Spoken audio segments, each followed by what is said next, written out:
Hallo liebe 6-9-Fans, ich freue mich da zu sein. Lasst uns loslegen und anpacken. Ja Leute, herzlich willkommen zu einem wunderschönen neuen Video auf diesem wunderschönen Kanal. Heute nochmal die offizielle Verabschiedung von Christian Tietz. Damit ist das Kapitel Tietz vorbei. Für mich ein schwerwiegender Abgang. Ich glaube, dass wir aber mit Fiedler einen guten Nachfolger holen. Natürlich ein eigentlich menschlich Top-Trainer. Ich glaube, er hätte sich wirklich eine Statue bzw. ein Denkmal in Magdeburg aufbauen können, hätte er das nur gewollt. Das wollte er scheinbar nicht, hat sich dann noch zuletzt ein bisschen verpokert, was Hannover angeht, wo er eigentlich tendiert hat, dass er nicht hingehen will, weil er eigentlich nach Wolfsburg wollte. Er wollte Bundesliga trainieren. Und das ist ein sehr, sehr verständlicher Grund. Ich will da auch gar nicht gegen schießen. Im Endeffekt bin ich sehr dankbar für die Zeit, die wir mit ihm hatten. Er hat uns vor der 4. Liga gerettet und auch wirklich unglaublich menschlich top aufgebaut. Dann jetzt in den Zweitliga-Aufstiegskampf geführt. Es ist schon alles eine respektable Leistung, muss man einfach so sagen, aber daran ist nicht er alleine.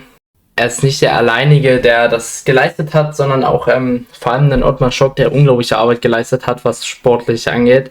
Für mich noch mal ein bisschen mehr der Grund, warum wir überhaupt hier oben stehen. Ich wünsche Tietz eine erfolgreiche Zeit in Hannover, das 100%ig. Ich bin sehr, sehr interessiert, wie er das machen wird, wie viel Zeit er bekommt und alles weitere.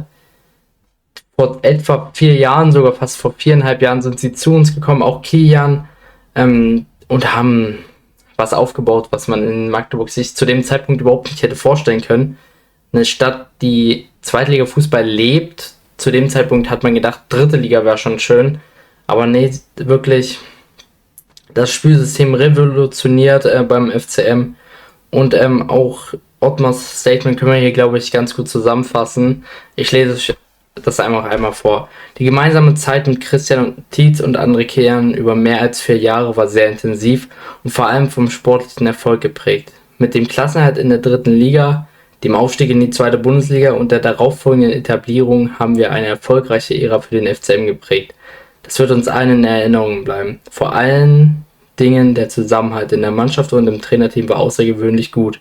Es war mit ausschlaggebend, dass wir auch in schwierigen Phasen die Ruhe bewahrt haben und in der Sache kontinuierlich weitergearbeitet haben. Wir wünschen beiden für die Zukunft alles Gute. Ja, und das ist natürlich dann so der ausschlaggebende Punkt von Ottmar. Er hat ja auch gesagt, dass er menschlich enttäuscht ist. Ich glaube, das gilt für uns alle, vor allem nachdem etwa 7 Clubs um ihn gebuhlt haben. Er 2 abgelehnt hat und von 4 weiteren abgelehnt wurde, so wie ich es mitbekommen habe. 2 hat er auf jeden Fall abgelehnt. Hannover hat er auch vor abzulehnen. Den Punkt habe ich, glaube ich, auch schon oft genug angesprochen.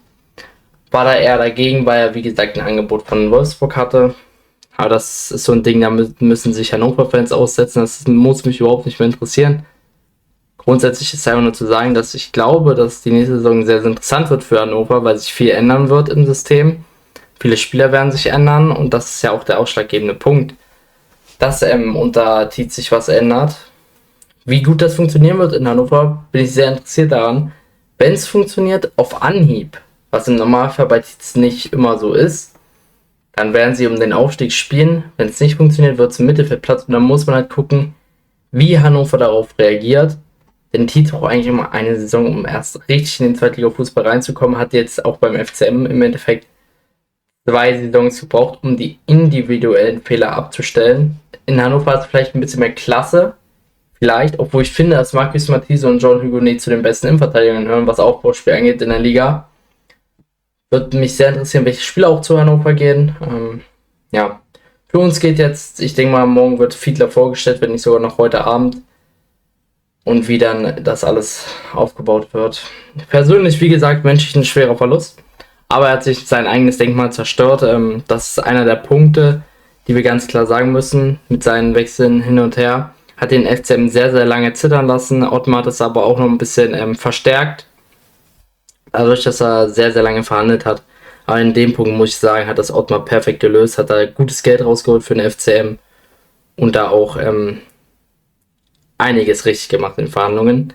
Man kann es zusammenfassen, letzte Saison hat er einen richtig guten Punkteschnitt für den FCM rangeholt.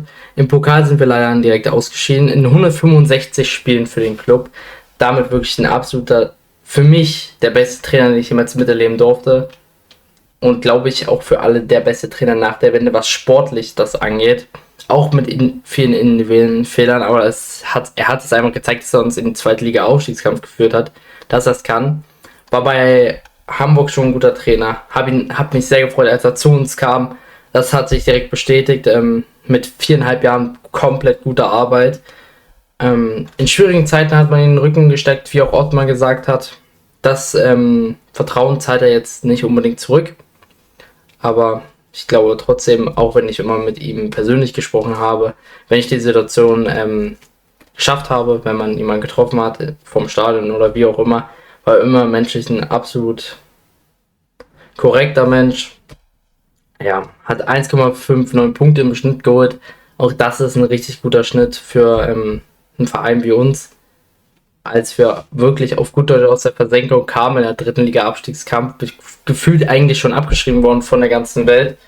Und dann nochmal so ein Comeback gestartet haben, wirklich, da kriege ich bis heute noch Gänsehaut vor.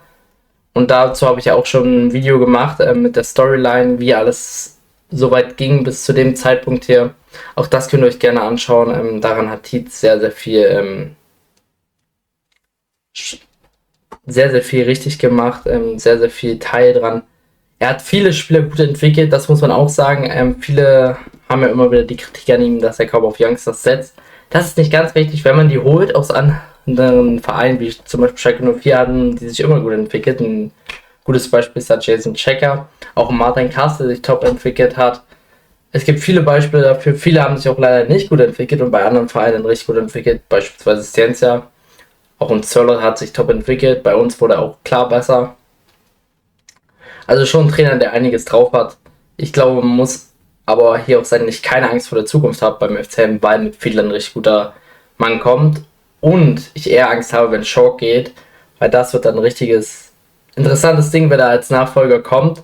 Ich hoffe ja immer noch ein bisschen auf seinen Sohn, dass er noch ein bisschen die Hand dahinter hat, der ja mittlerweile auch in unserem Verein arbeitet. Also das wird alles interessant werden. Ich freue mich sehr auf die nächste Saison, trotz alledem.